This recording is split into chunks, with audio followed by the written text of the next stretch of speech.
KD the great art. Vishwanath भगवान की जय, महाकालेश्वर भगवान की जय, ओमकारेश्वर भगवान की जय, कुबेरेश्वर महादेव की जय। हर हर महादेव, हर हर महादेव, हर हर महादेव। काशी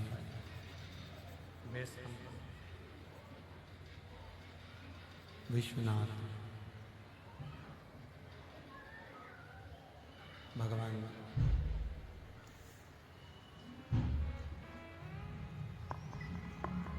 देवादिदेव महादेव भगवान शिव,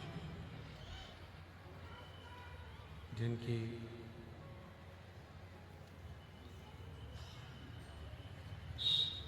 पुनीत पावन शिव महापुराण की कथा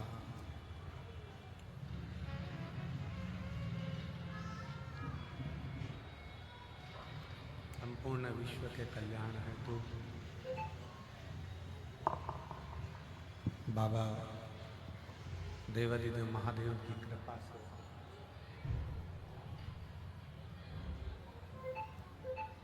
उनकी करुणा, उनकी उदारता से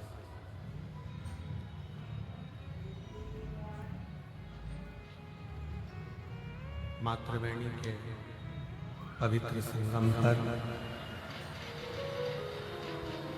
प्रयागराज की पवित्र भूमि पर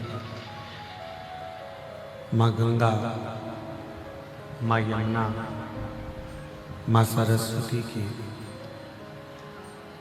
ये पावन गोद में बैठकर प्रयागराज महाकुंभ में ये दिव्य और भव्य शिव महापुराण की कथा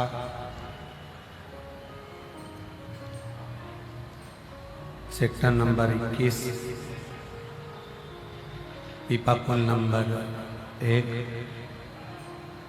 सतुआ बाबा शिविर में ये पवित्र कथा का लाभ लेने का सौभाग्य मिला है।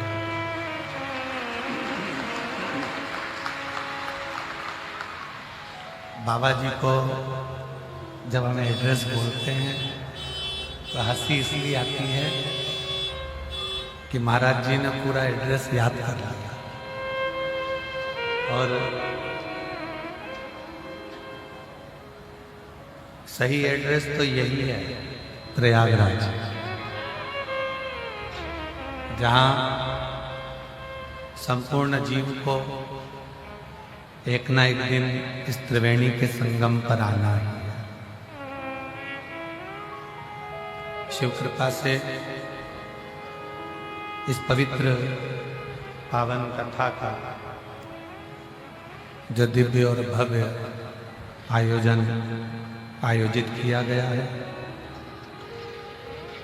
जगत गुरु श्री विष्णु स्वामी संप्रदायाचार्य जगत गुरु श्री संतोषाचार्य जी महाराज सतुआ बाबा जी द्वारा इस दिव्य और भव्य कथा का लाभ प्रयागवासियों को लेने का सौभाग्य मिला है। एक बार बाबा जी के लिए जोरदार ताली बजाकर स्वागत, वंदन, अभिनंदन। आवाज क्लियर नहीं, क्लियर। कथा मंडप में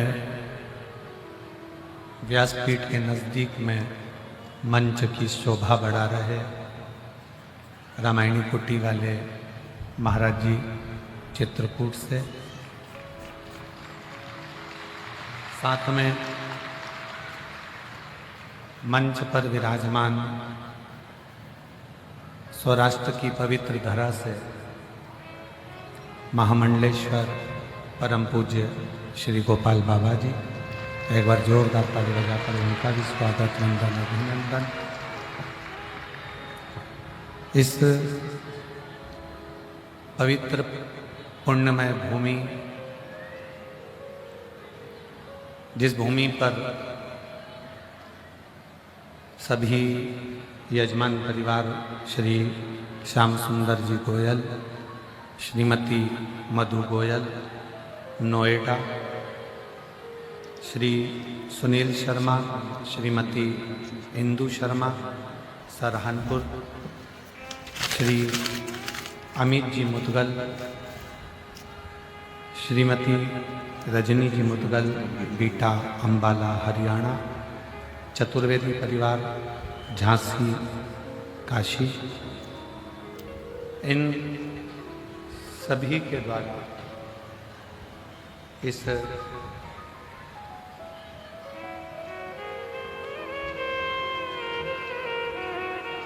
पवित्र पावन कथा का लाभ आप और हम ले रहे हैं।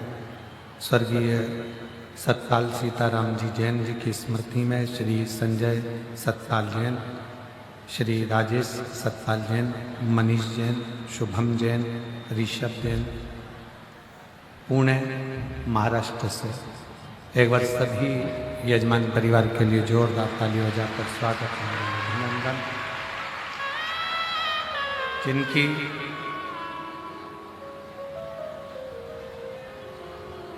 एक अनूठी सहयोग से ये दिव्य और भव्य शिव महापुराण की कथा आयोजित करी गई और तेरी कृपा बिना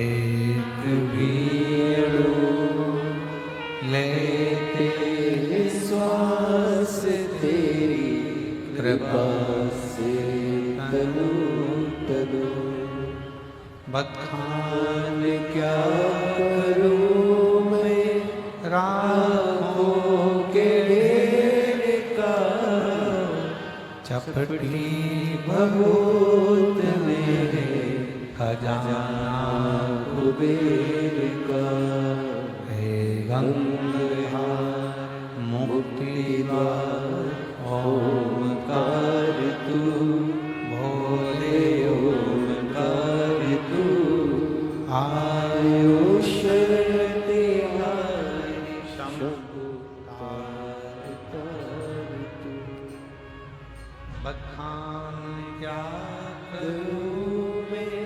राहों के ढेर का, चपटी भभूत मेरे खजाना कुबेर का, हे गंगाधार मुक्ति द्वार ओंकार तू, भोले ओंकार तू, आयो शरण तिहारी शंभु तार तार तू। शिव कृपा जब होती है, भगवान देवादिदेव महादेव जब करुणा करते हैं, दया करते हैं, तब कहीं आप और हम शिव महापुराण की कथा तक पहुंचते हैं और उसमें भी सर्वाधिक अगर कृपा हो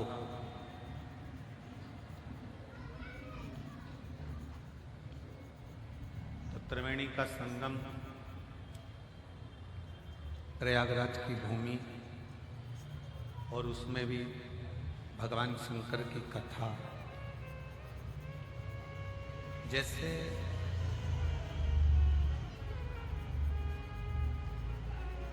डेयरी पर से दूध की थैली लेकर आओ,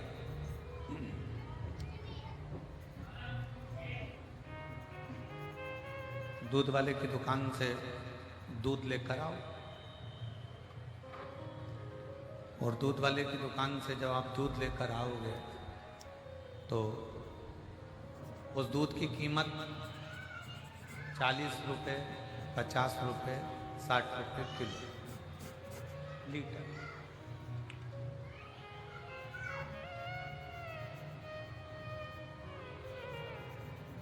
दूध की कीमत 60 रुपये लीटर हो गया, वाद्य यंत्रों की आवाज़ कम रखिए, और आवाज को क्लियर करिए, जो गूंज रही है ना इसको क्लियर चलिए।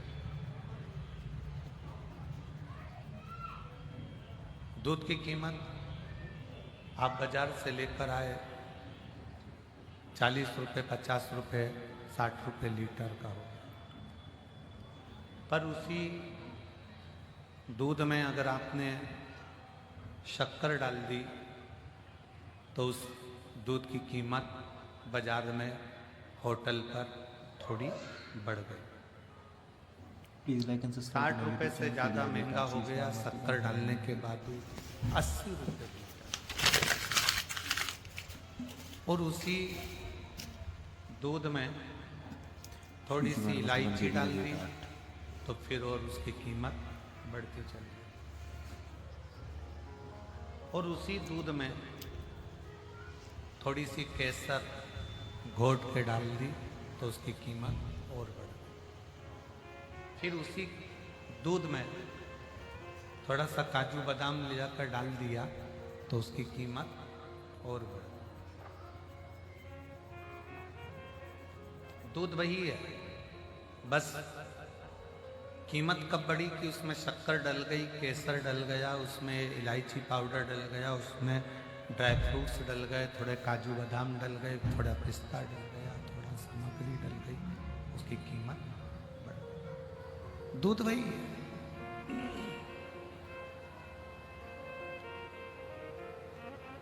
शिव महापुराण वही की वही है, पर जब हम आप किसी पुण्यमय स्थल पर, किसी पवित्र भूमि पर, किसी पुण्यमय स्थल पर, किसी पवित्र धरा पर, किसी पवित्र भूमि पर, जैसे प्रयागराज की धरा है, 12 ज्योतिर्लिंग है, गंगा जी का तट है, या 12 ज्योतिर्लिंग है, या कुबरेश्वर धाम है, ऐसी पवित्र भूमि पर बैठकर जब हम भगवान देवादिदेव महादेव की चर्चा करते हैं, शिव कथा को श्रवण करते हैं, तो यह मानकर चलना कि उसकी पुण्याई बढ़ती चली जाती है और उसका सुख हमारे जीवन में मिलता है।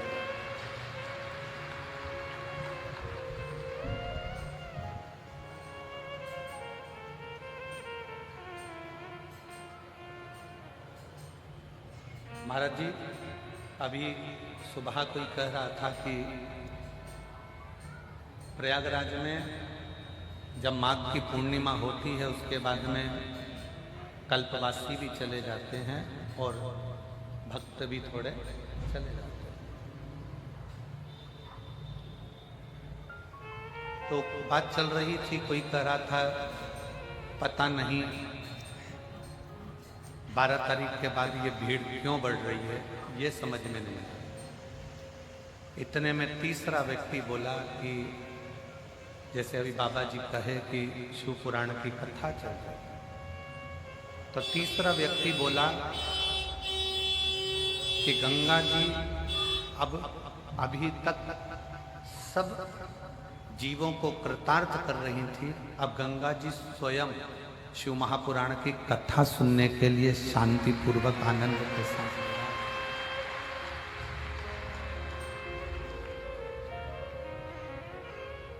ये कथा स्वयं गंगा माँ, यमुना माँ, सरस्वती माँ और मेरे लेटे हुए हनुमान जी और इस प्रयागराज की धरा के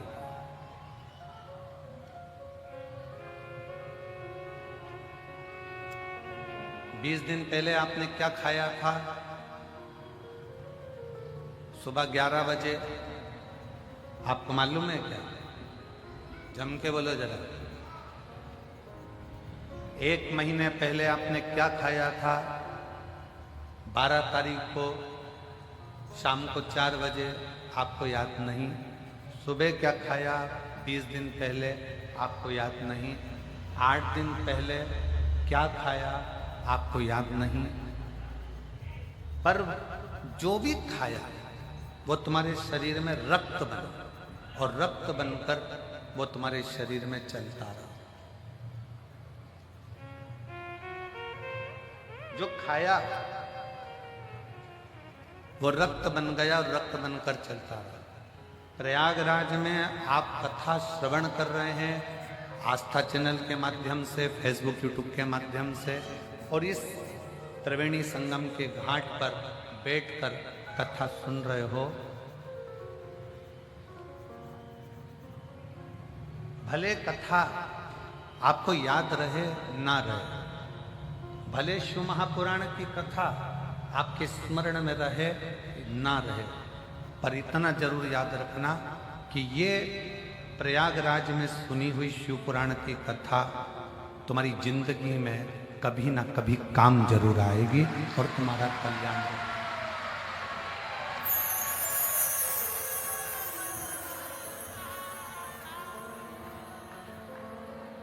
जिस समय पर तुम्हें जरूरत पड़ेगी उस समय पर ये प्रयागराज की शिव पुराण तुम्हारे सम्मुख में खड़ी है। आपने यहाँ बैठकर जो श्री शिवाय नमस्तुभ्यम कहा है, आपने यहाँ बैठकर जो भगवान शंकर का नाम लिया है, आपने यहाँ बैठकर जो भगवान की भक्ति करी है, प्रयागराज की भूमि पर गंगा माँ का, यमुना माँ का, सरस्वती माँ का स्नान कर कर जो शंकर की कथा का रसतत्व ग्रहण कर रहे हो, ये काम। एक बड़ी सुंदर एक प्रसंग है। भारत की भूमि पर एक हरेश्वर शिवलिंग का वर्णन आता है।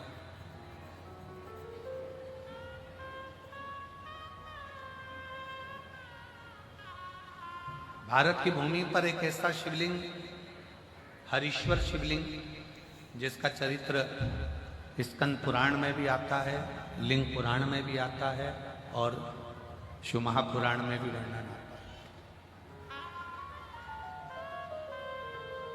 अभी आपको कहा कि ये प्रयागराज की भूमि पर सुनी हुई कथा तुम्हारे एक ना एक दिन काम जरूर आए। एक बार भगवान विष्णु के साथ में भी यही, एक बार भगवान नारायण के साथ में भी यही।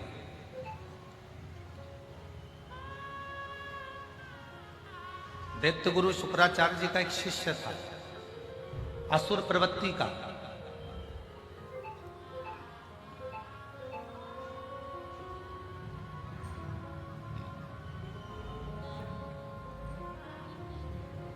और दैत्य गुरु शुक्राचार्य जी का जो शिष्य था असुर प्रवृत्ति का, उसका नाम था श्रीदामा।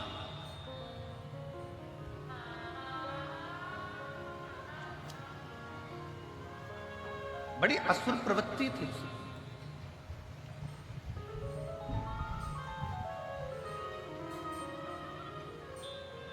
और शुक्राचार्य जी ने उसको ऐसा तप, ऐसा बल दिया, यदि जिंदगी में एक गुरु को यदि आप पकड़कर चल रहे हो और एक गुरु को यदि आप साथ कर चल रहे हो, तो वो गुरु आपको आपकी मंजिल तक पहुंचाकर ही रहता है। वो गुरु आपको आपकी मंजिल तक भेजकर ही रहेगा।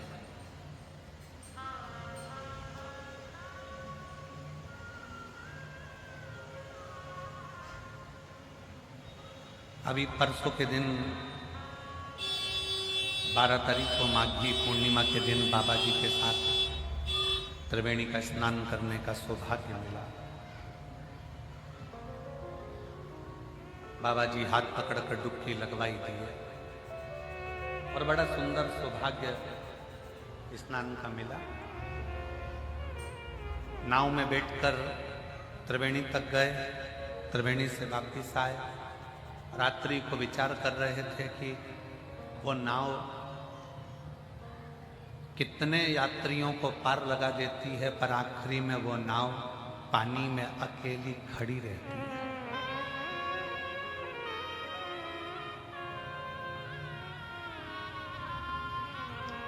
वो नाव कितने कितने यात्रियों को पार लगा रही है, कितने कितने यात्रियों को ले जा रही है, ला रही है, पर आखिरी में वो नाव अकेली पानी में खड़ी है,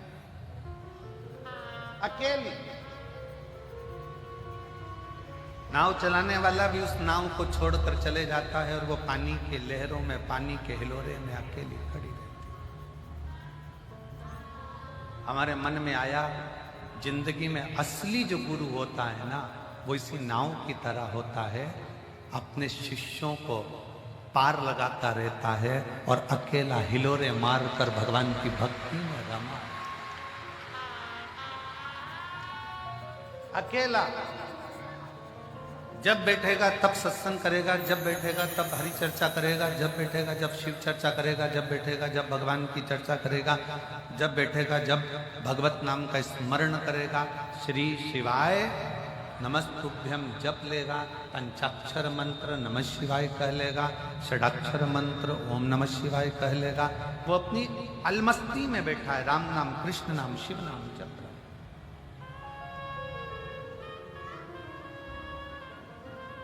असली गुरु का काम यही है, अपने शिष्य को मंजिल तक पहुंचाता है और खुद उस लहरों में, राम नाम, कृष्ण नाम, शिव नाम की लहरों में अकेले लेकर उछलते उछलते। Please like and subscribe to my YouTube channel KDR Great Arts. जितनी नाव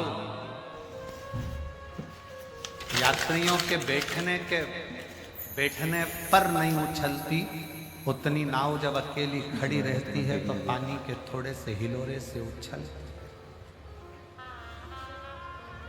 गुरु अपने शिष्यों को पार लगा देता है और फिर अकेला, फिर एकांत में, फिर शांति से बैठकर वही राम नाम, कृष्ण नाम, शिव नाम के हिलोरे में लगा रहता है, उसी हिलोरे में, उसी भक्ति में। श्री शिवाय नमः, श्री शिवाय नमस्तुभ्यं, श्री शिवाय नमस्तुभ्यं, श्री शिवाय नमस्तुभ्यं। अपने हिलोरे में, अपनी मस्ती में, अपने भजन में डूबे, अपनी भक्ति में डूबे। आपको लगा होगा कि महाराज जी प्रयागराज आए हैं तो बाहर मिलेंगे, घूमते मिलेंगे, पर आप बाबा जी के आश्रम में भी किसी से पूछ सकते हो कि हम अपना कमरा छोड़कर बाहर नहीं निकले। केवल आज बाबा जी को हैप्पी वैलेंटाइन डे कहना था, इसलिए आ गए थे।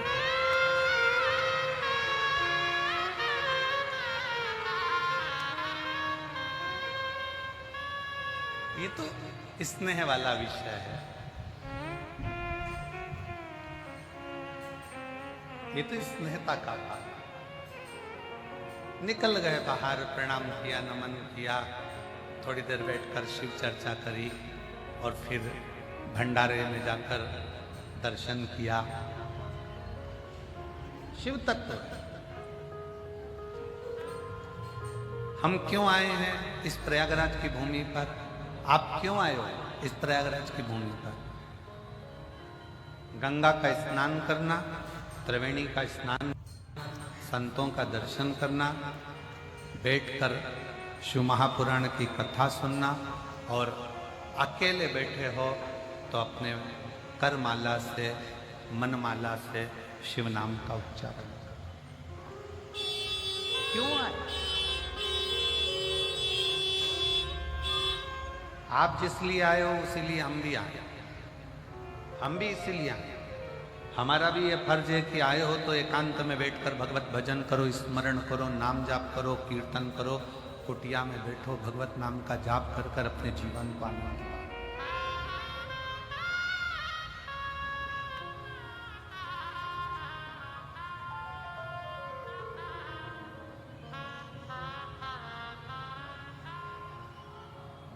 शिव पुराण कहती है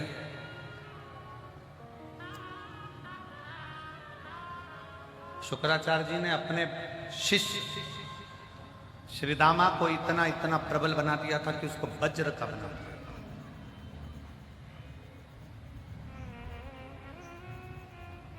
शरीर वज्र का हो। एक शिष्य में और एक गुरु में दोनों में लगन का होना चाहिए। शिष्य भटके ना और गुरु भटकाए ना। शिष्य में और गुरु में दोनों में लगनता होना चाहिए। शिष्य भटके ना और गुरु भटकाए।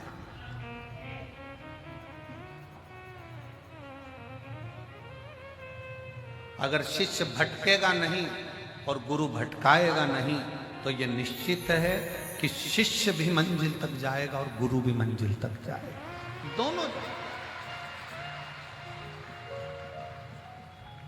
दोनों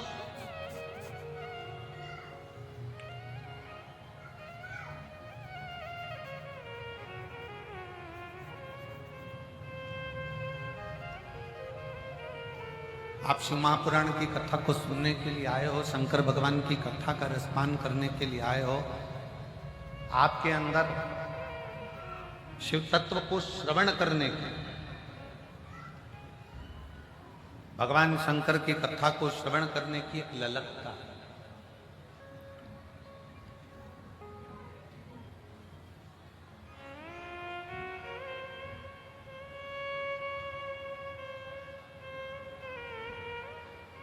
एक ललकता अपने भीतर जागृत होती है। Please like and subscribe to my YouTube channel KDR Great Art. Shiv हर हर महादेव। रामराज से, उत्तर प्रदेश रामराज से आए हुआ वो आकाश बोल रहा था गुरुजी कि भगवान, हमने सुना है कि भगवान के लिए यज्ञ करना पड़ता है तो यज्ञ से भगवान जल्दी प्रसन्न होता है। हमने कहा पर तुलसी बाबा ने तो एक बात कही है कि कलयुग केवल नाम आधारा। मेरे तुलसी बाबा ने रामचरितमानस में ये नहीं लिखा कि तुम कुछ ये करो कि वो करो। तुलसी बाबा ने तो लिख दिया कि कली काल में एक काम अगर तुमने कर लिया, भगवान का जितना नाम जाप कर लिया, जितना जितना मंत्र जाप कर लिया, उतना उतना परमात्मा तुम्हें मिल जाए। क्यों? तुलसी बाबा को मालूम था कलिकाल में कई छोटे छोटे परिवार ऐसे होंगे जिनके बच्चों का भरण पोषण करने के लिए भी धन नहीं होगा। अच्छी पढ़ाई करने के लिए, अच्छे स्कूल में उनको भर्ती करने के लिए उनके पास पैसे भी नहीं होंगे। बीमार पड़ गया तो इलाज करवाने के लिए भी इतना धन उसके पास में नहीं है। जब बच्चों का पेट भरने का धन नहीं है कलिकाल में उसके पास, बच्चों को अच्छी एजुकेशन कराने के लिए उसके पास पैसा नहीं है, अच्छे बड़े हॉस्पिटल में इलाज कराने का उसके पास पैसा नहीं है, तो फिर वो यज्ञ कैसे करेगा? हवन कैसे करेगा? बड़े बड़े अनुष्ठान कैसे करेगा? तो तुलसी बाबा ने ये विचार करा कि भले शास्त्र कहते हो कि यज्ञ अनुष्ठान से भगवान प्रसन्न होता है, और तुलसी बाबा ने अपनी अवधी भाषा में लिख दिया कि कलयुग केवल नाम आधारा और सुमर सुमर नर उतरय पारा। कलयुग में बाबा ने कह दिया कि तुम नाम जाप करो, तुम भगवान का भजन करो, तुम मंत्र जाप करो, और जितना जितना तुम भगवान का भजन करोगे, मंत्र जाप करोगे, जितना जितना तुम नाम जाप करोगे, उतना उतना भगवान के करीब आ जाओगे।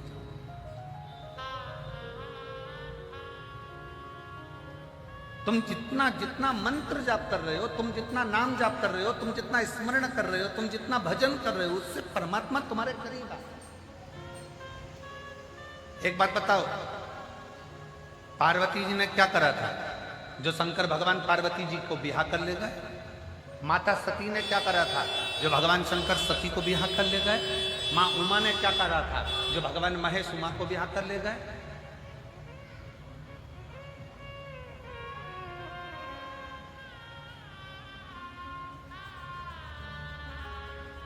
करा क्या था उन्होंने? केवल एक ही काम करा है। माँ पार्वती गुफा में जाकर बैठ गई और भगवान शंकर की अविरल भक्ति में लग गई। पार्थिव शिवलिंग का निर्माण और शिव नाम का जाप। मां सती ने क्या करा, एकांत में चली जाती थी माता सती, और एकांत में जाकर ऐसी कोई नदी, ऐसा कोई तालाब, ऐसी कोई बावड़ी, ऐसा कोई सरोवर नहीं जिस सरोवर के तट पर बैठकर माता सती ने भगवान शंकर के पार्थिव लिंग का पूजन ना करा और शिव के नाम का जाप ना करा।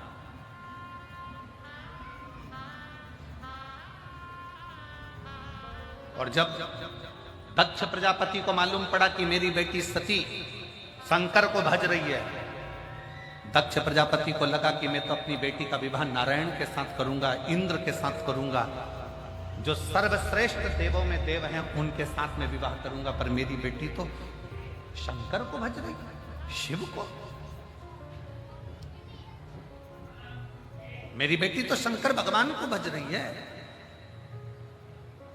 दक्ष प्रजापति ने सभा में घोषणा कर दी, मेरी बेटी का स्वयंवर रखूंगा। सारे देवताओं को निमंत्रण दे दिया, शंकर भगवान के पास कोई निमंत्रण नहीं भेजा।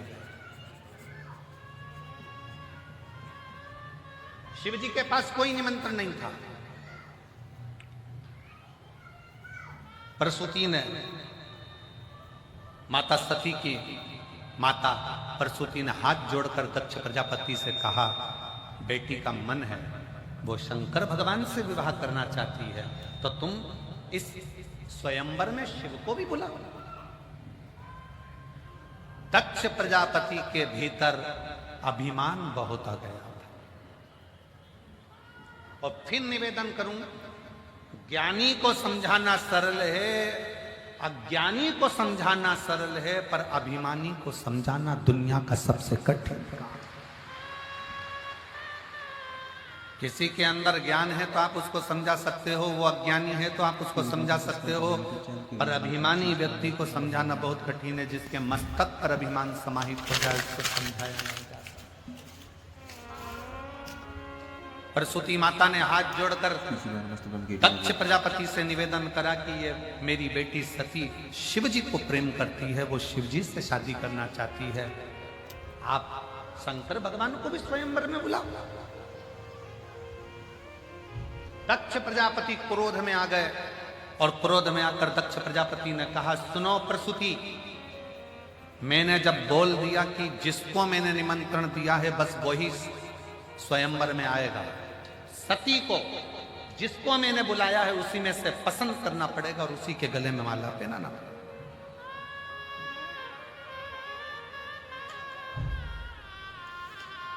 प्रसूति दक्ष प्रजापति के हाथ जोड़कर कहती है, मेरी एक विनती स्वीकार कर लीजिए, शिव को जरूर बुला लीजिए। जिसके घर में शंकर नहीं होता, जिसके दिल में शंकर नहीं होता, जिस पूजन में शंकर नहीं होता, जिसके मंत्र में शंकर नहीं होता, जिसकी आराधना में शंकर नहीं होता, वो आराधना नहीं मानी जाती। जिसका घर में शंकर नहीं होता वो घर नहीं, शमशान माना जाता। आप 1000 माला भगवान की कर रहे हो, तुम्हारे मंत्र जाप की कर रहे हो, अगर उसमें शंकर का नाम नहीं है उस माला के अंतर्गत, उस मंत्र में एक मंत्र अगर तुमने शिव का उच्चारण नहीं किया तो उस माला का कोई मतलब नहीं है। तुम व्रत कर रहे हो, उस व्रत में भी अगर शंकर का नाम नहीं लिया है तो वो व्रत का कोई मूलता नहीं। शिव के बिना सब सुनता। प्रसूति कर रही मेरी हाथ जोड़कर बिना है, सती का स्वयंवर है, सबको बुलाओ, पर मेरा निवेदन स्वीकार करो, आप शंकर भगवान को भी बुलाओ। दक्ष प्रजापति ने फिर मना कर दिया। तब आखिरी में दक्ष प्रजापति ने मन में सोचा, अभिमान जब सिर पर आया तब दक्ष प्रजापति ने कहा, ठीक है प्रसूति, तू कहती है कि शिव को बुलाओ, शंकर को तो बुलाने की बात करती है, मैं बुलाऊंगा, मैं बुलाऊंगा।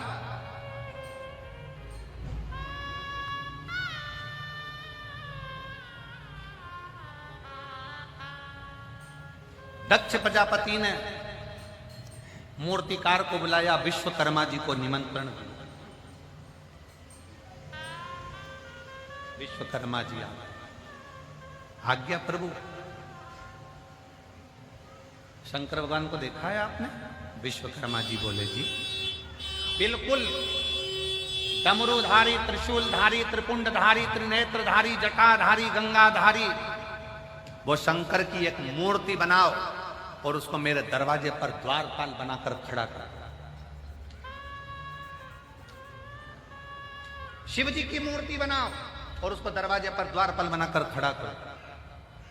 विश्वकर्मा जी हाथ जोड़कर बोले दक्ष प्रजापति से, ये क्या कर रहा है? शिव की मूर्ति, वो भी दरवाजे पर द्वारपाल बनाकर। हम जितना बोलते हैं इतना करिए। शंकर भगवान की मूर्ति बनाकर भगवान दक्ष प्रजापति ने अपने दरवाजे पर चौकीदार के रूप में शंकर की मूर्ति खड़ी कर दी। शिव की मूर्ति खड़ी थी, सारे देवता बैठे थे। मां सती मैया वरमाला लेकर आई, शिव जी कहीं नजर नहीं आए।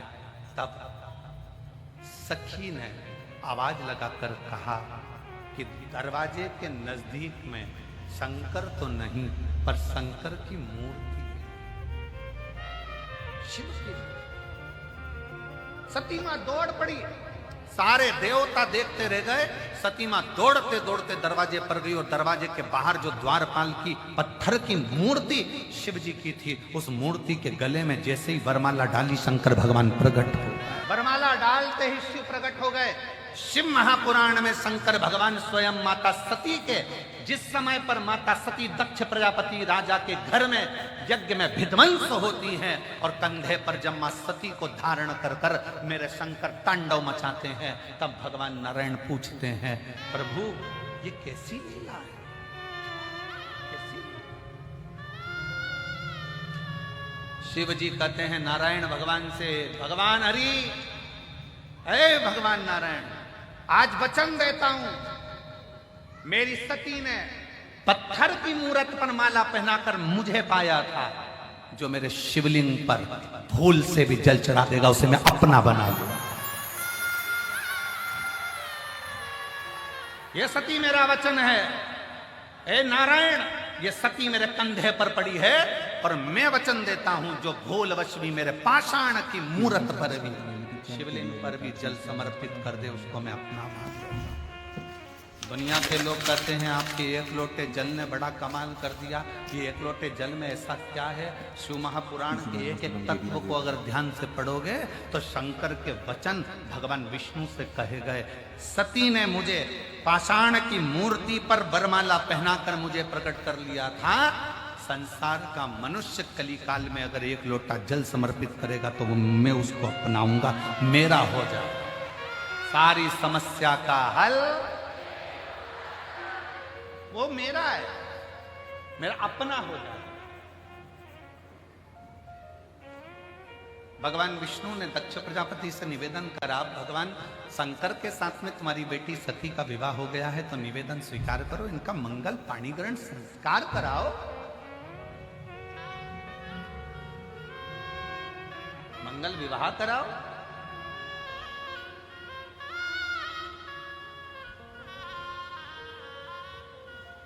कई लोग प्रश्न करते हैं कि दक्ष प्रजापति का अपने दामाद से झगड़ा क्या था, अपने दामाद से लड़ाई क्या थी। शंकर भगवान का बार बार अपमान करते थे, उनको सभा में नहीं बुलाया, मीटिंग में नहीं बुलाया, अपमान करते रहे, उनको शमशान दे दिया रहने के लिए। शंकर भगवान ने दक्ष प्रजापति का क्या बिगाड़ा था?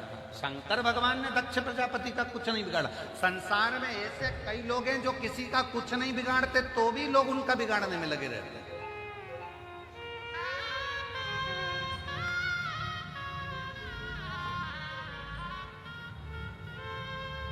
उत्तर प्रदेश के माननीय मुख्यमंत्री माननीय योगी जी ने किसी का कुछ बिगाड़ा? उन्होंने तो उत्तर प्रदेश को सुधारा।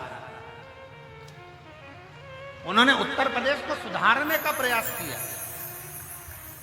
पर फिर भी ईर्ष्या रखने वाले उनके प्रति ईर्ष्या रखते। संत, साधु, सन्यासी, तपस्वी, साधक, उपासक, राष्ट्र के जितने जितने संत हैं जो भगवत भक्ति में रमे रहते हैं, वो क्या किसका बिगाड़ा? भजन, भक्ति।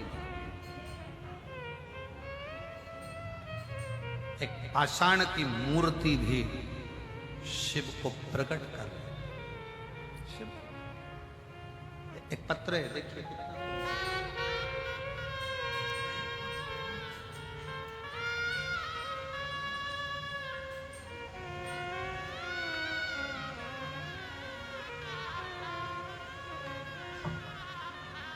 मेरा नाम आकांक्षा सिंह, मेरे पति का नाम अभिषेक सिंह। मैं लखनऊ में रहती हूँ। कहीं बैठी हो तो हाथ हिला सकती हैं। आकांक्षा सिंह, मेरे पति का नाम अभिषेक सिंह। मैं लखनऊ में रहती हूँ। कहीं बैठी हो तो हाथ हिला सकती हैं। आप ही हैं? आ जाओ, आ जाइए, बेलपत्र ले जाना, आ जाओ। लखनऊ में रहती हूँ। एक लोटे जल का मैं क्या वर्णन करूं। पत्र आप लोग एलईडी पर दिख रहा है आपको? जम के बोलो जरा। हाँ तो पढ़ना साथ में। गुरुदेव, मेरा पानी का काम है। गुरुदेव, 2019 से मेरा काम बंद हो गया। मैं बहुत परेशान थी। बहन के कहने पे मैंने आपकी कथा मोबाइल पर सुनना शुरू किया। पशुपतिनाथ का व्रत भी किया और मंदिर जाना शुरू किया। कर्जा बहुत था गुरुदेव, 25 लाख रुपए का कर्जा मुझे देना था। अब करूं तो करूं क्या? आप कहते हो शंकर भगवान पर एक लोटा जल चढ़ाओ, सारी समस्या हल हो जाएगी। मैंने भी बस वही विचार अपने मन में लिया कि सब दूर पत्रिका दिखाई, हाथ दिखाया, घर की दिशा बदल ली, दुकान की दिशा बदल ली, पर कोई फायदा नहीं हुआ। तब आखिरी में शंकर को एक लोटा जल चढ़ाना प्रारंभ करा। गुरुदेव, सीहोर चली गई 2023 में। 19 से परेशान, 20 परेशानी का, 21 परेशानी का, 22 परेशानी का, वो कर्जा बढ़ते बढ़ते 50 लाख तक पहुंच गया, पर कर्जा नहीं चुका। कर्जा बढ़ते जा।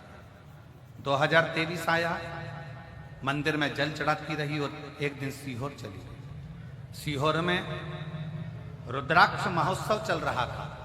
मेरे पास किराया तक नहीं था। कैसे पहुंची ये बाबा के ऊपर है। 800 रुपए मेरे पास किराए के बाद में बचे थे। और आपने अपनी कथा में कह दिया कि पंडाल में जो आते हैं, अगर उनका मुख शिव भक्तों का झूठा करा दिया या पानी पिला दिया तो उसका फल मिलता बहुत है। मैं रुद्राक्ष महोत्सव का क्या वर्णन करूं। गुरुजी, आपके सीहोर का रुद्राक्ष उत्सव नहीं, मुझे लगता है शंकर भगवान कुबेर का खजाना लुटाने के लिए बैठते हैं। वो रुद्राक्ष उत्सव नहीं है, उसमें भगवान शंकर कुबेर का खजाना लुटाते हैं। मेरे पास में 800 रुपये बचे। मैंने 800 रुपये में से 300 रुपये का पानी पहले दिन खरीदा, 200 का पानी दूसरे दिन खरीदा, फिर 300 रुपये का पानी खरीदा। ऐसे 800 रुपये का पानी मैंने 3 दिन में शिव भक्तों को उस कथा के पंडाल में पिला दिया। कथा के पंडाल में पानी पिलाकर हम लोग कथा सुनकर रुद्राक्ष उत्सव की घर आ गए। हमको क्या उम्मीद थी। मेरे पति, जब हम घर आए, घर आने के 3 दिन बाद मेरे पति ने मुझे आकर कहा, अपने को 2 करोड़ का पानी का टेंडर मिल गया है। मुझे 2 करोड़ का पानी का काम मिल गया। मेरा गुरुदेव, ये 2 करोड़ का जब पानी का टेंडर मिला, हमारा धीरे धीरे कर्जा पूरा समाप्त हो गया। 2 करोड़ का पानी का टेंडर मिलने पर जहां आपकी कथा थी, हम फिर वहां पहुंच गए। और जैसे ही हम वहां पहुंचे, पानी के पाउच खरीदकर हमने फिर कथा के पंडाल में पिलाया। घर आए, घर आने के बाद 2024 में वापिस पानी का 3 करोड़ का टेंडर प्राप्त हो गया। मैं बाबा को यहाँ पर धन्यवाद देने के लिए आई हूँ और सतुआ बाबा को मैं दंडवत प्रणाम करती हूँ। उन्होंने हमें प्रयागराज में ये कथा श्रवण कराई है। बहुत बहुत मैं निमंत्रण, मेरा नाम आकांक्षा सिंह है, मेरे पति का नाम अभिषेक सिंह है। मैं बहुत बहुत धन्यवाद देता हूँ। शिव तत्व इसी को कहते हैं, शंकर ओघड़ी इसी को कहते हैं। आप बैठे जरूर हो, दुनिया के लोगों को लगेगा कि आप कथा में बैठे हो, कथा में पहुंचे हो, ये प्रयागराज के लोग इस पवित्र कथा को सुन रहे हैं। आज मैं धन्यवाद दूंगा पूरे प्रयागराज वासियों को कि जितने प्रयाग के लोग इस कथा को श्रवण करने के लिए आए हों, सबको मेरा प्रणाम है कि आप लोगों ने अपना अमूल्य समय निकालकर शिव को प्रदान किया।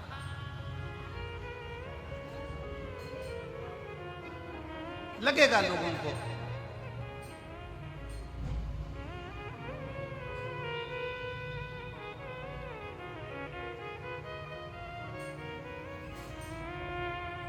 ये सहज नहीं है। शिव महापुराण की कथा, आज कथा का कौन सा दिन है? पांचवा। कल कौन सा दिन है? छठा। छठे दिन को अपन क्या कहते हैं? शिवरात्रि। कल कथा की छठे दिन की शिवरात्रि और परसों के दिन सुबह 8 बजे से 11 बजे तक कथा। 11 बजे कथा विराम हो जाएगी। आप अपने घर बाबा सिरसा हरियाणा, 17 तारीख से सिरसा हरियाणा में 2 बजे से 5 बजे तक तारा बाबा की कुटिया में कथा प्रारंभ हो जाएगी। 23 तारीख तक चलेगी। 25 फरवरी से 3 मार्च तक रुद्राक्ष महोत्सव सीहोर में प्रारंभ हो जाएगा। आप सबको हमारी ओर से निमंत्रण है। सब 2 दिन है। दिल लगाओ, मन लगाओ, चित्त लगाओ और मेरे देवाधिदेव महादेव से अपने दिल की बात कहते हैं। हृदय लगा, चित्त लगा,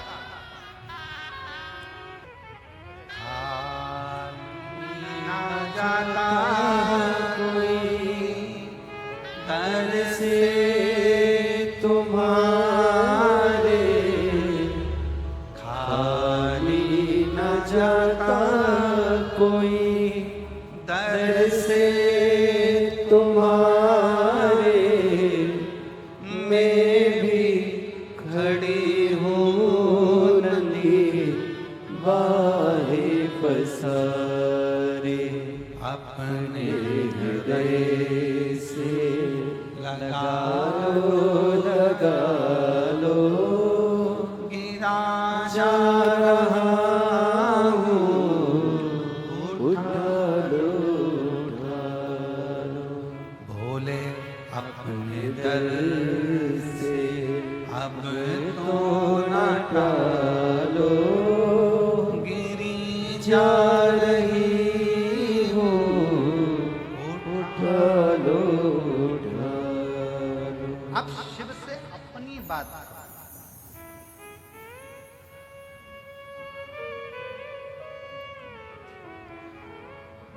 और सिरसा हरियाणा के लोग अगर कथा में बैठे हों और अगर टीवी पर सुन रहे हो तो उनसे कहेंगे सिरसा हरियाणा में जो 17 तारीख से 23 तारीख तक ये फरवरी में कथा, ये 16 को होगी, वो 17 से चालू होगी, 2 बजे से 5 बजे तक। आप आओ तारा बाबा की कुटिया में बैठकर अपने दिल की बात बाबा से कहो। आप बैठे हो इस कथा के अंदर, अपने मन की बात बाबा से कहो। माता सती को ये भी नहीं मालूम था कि मेरे पिताजी ने दरवाजे पर एक शंकर भगवान की मूर्ति खड़ी कर दी। ये माता को नहीं मालूम है। माता को ये ज्ञान नहीं है कि एक पाषाण की मूर्ति दरवाजे पर खड़ी कर दी। माता की सहेली ने, सखी ने कहा, माता की सखी कहती है जाओ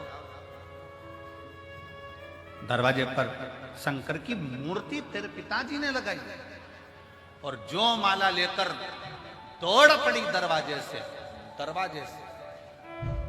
कहते हैं दक्ष प्रजापति के राजमहल में 22 दरवाजे थे। एक एक दरवाजा दौड़ती दौड़ती दरवाजे पर खोजती जा रही है, मेरा शंकर कहाँ? खोजती जा रही है।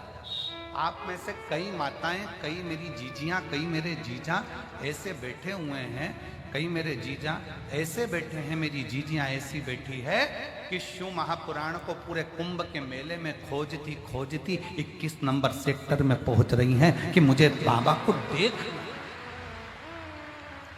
पूरे रास्ते पूछते आती हैं, क्यों भैया वो सतुआ बाबा का शिविर कहाँ है? क्यों भैया वो सतुआ बाबा का शिविर कहाँ है? क्यों भैया सतुआ बाबा का शिविर कहाँ है? क्यों भैया सतुआ बाबा का शिविर कहाँ है? क्यों, क्या हुआ? हमें शिव पुराण सुनना है, हमें शंकर की कथा सुनना है, हमें शिव कथा सुनना है।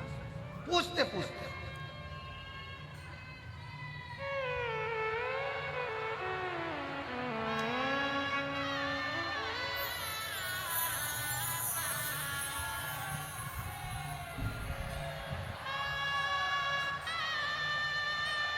क्या जोरदार आवाज है, नजर उतरवा लेना।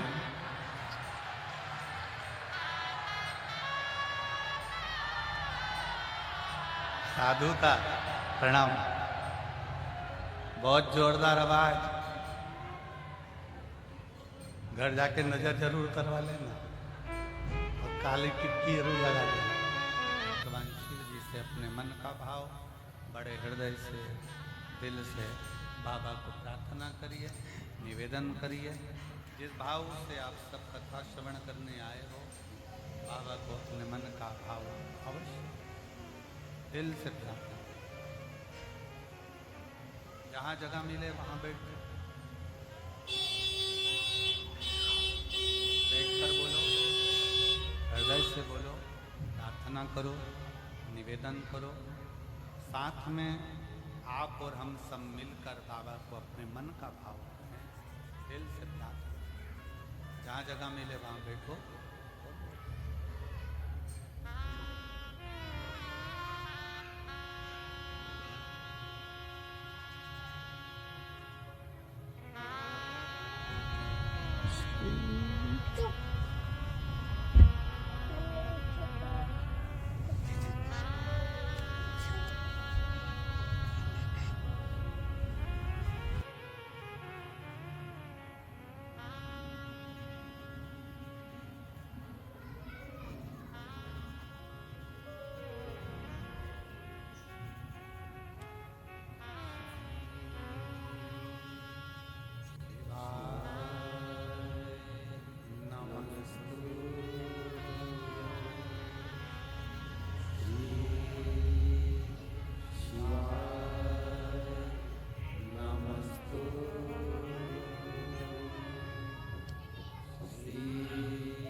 भगवान देवाधिदेव महादेव शिव कथा कह रहे हैं, भगवान शंकर का संवाद कर रहे हैं। शिव महापुराण की कथा कहती है, सती मां शिव को बर ले।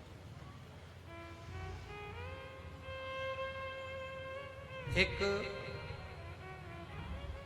दैत्य गुरु शुक्राचार्य जी अपने शिष्य श्री दामा को वज्र का बना देते, वज्र का। एक गुरु में वो बल होता है, अगर दिल से आप अगर अपने गुरु से जुड़े हो, गुरु कुछ दे ना दे, पर गुरु अपने शिष्य को पार जरूर कर देता है। एक कथा हमने पहले भी कथा में कही है गुरु पूर्णिमा के समय पर, कि एक शिष्य अपने गुरु जी से कहता है, गुरु जी मेरी बहन की शादी है, मेरे घर में खाने के लाले पड़े, मेरे घर में भोजन का नहीं है, तो बारात को मेरी माँ बाप मेरी बहन की शादी में बारात को क्या?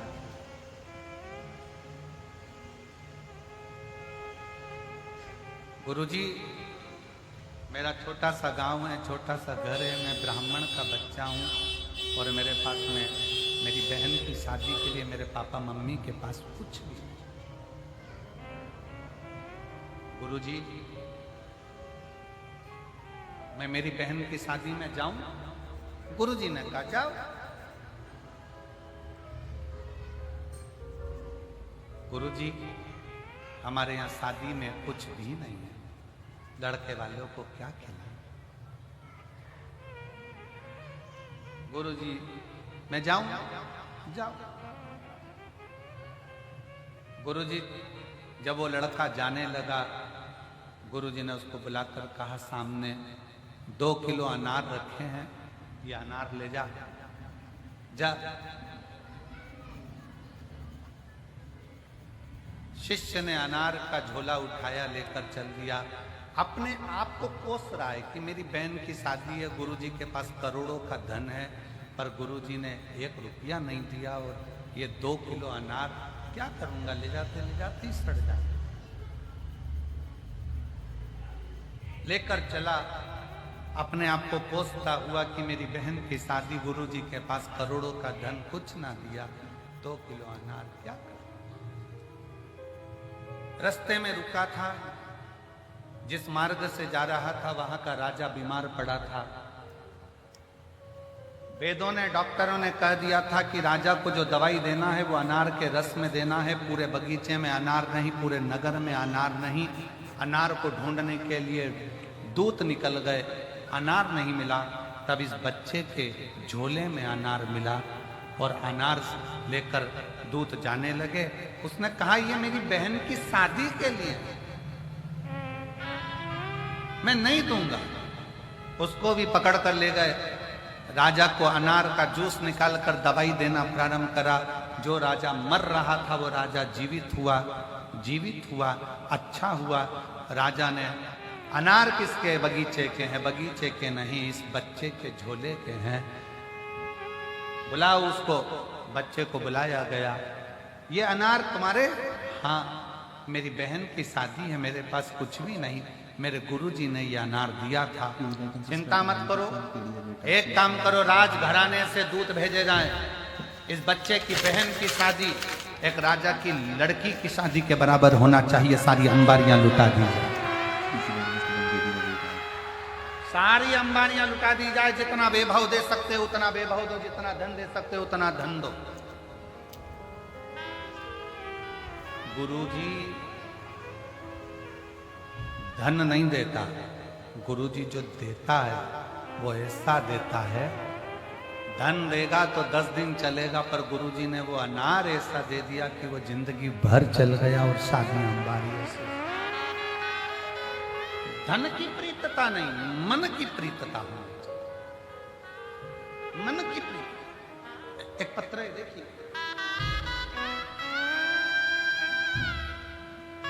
मेरा नाम सपना राव, पति का नाम तेजराज राव, जोधपुर राजस्थान से आई हूं। कहीं बैठी हो तो हाथ हिला सकते हैं। जोधपुर राजस्थान। कहीं बैठी हो तो हाथ, आप ही हैं, ऐसे हाथ